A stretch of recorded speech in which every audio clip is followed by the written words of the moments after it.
grapes using all the simple tools that you have at home.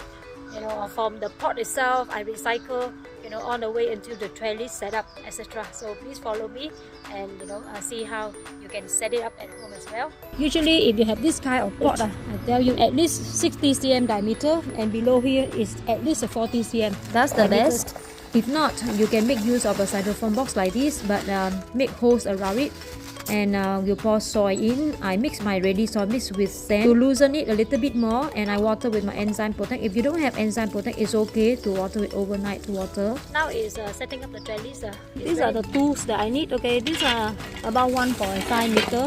Right, the height is about 1.5 meter. So I bought this from Mr. DIY. Okay, important you need this steel, right, wire, right, because the grapes need this, right, to roll well. Get started.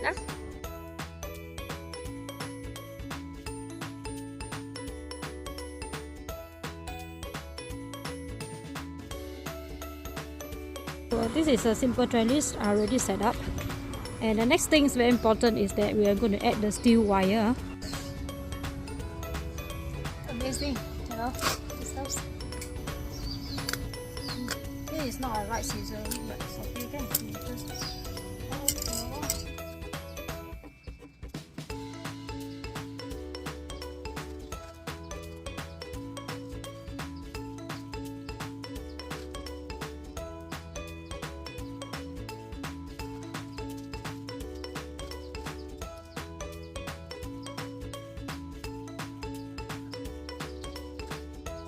Hey, they're finished already.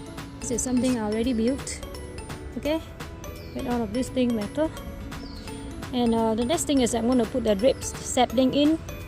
Before that, I just want to cover with the netting like this, so it won't be so hot for my young grape sapling. Because the weather is quite cooling now. Now it's going to rain. You should do the transplanting on the tin of pot in the afternoon about 4-5 p.m. You know, so that won't be so hot for the young plant.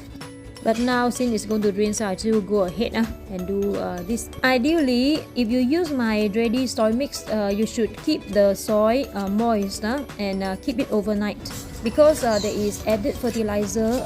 It might produce heat and might cause the heat shock. Bury the grape sapling into the soil, but remember, don't bury too deep.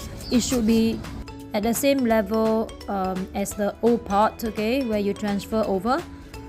Next is we are going to support the branches to climb up the trellis. Over here I have 3 groups, okay. Each of them have 3 branches. I separate 3 groups out. And if you notice, I also divide my trellis into 3 levels, okay. So each group will occupy 1 level. The number of branches I will eventually trim off and keep 1 or 2 branches for every level. Only the best branches will be kept. Please follow so that I can share with you how to trim the branches to bear fruits, at the same time also fertilize and pest control.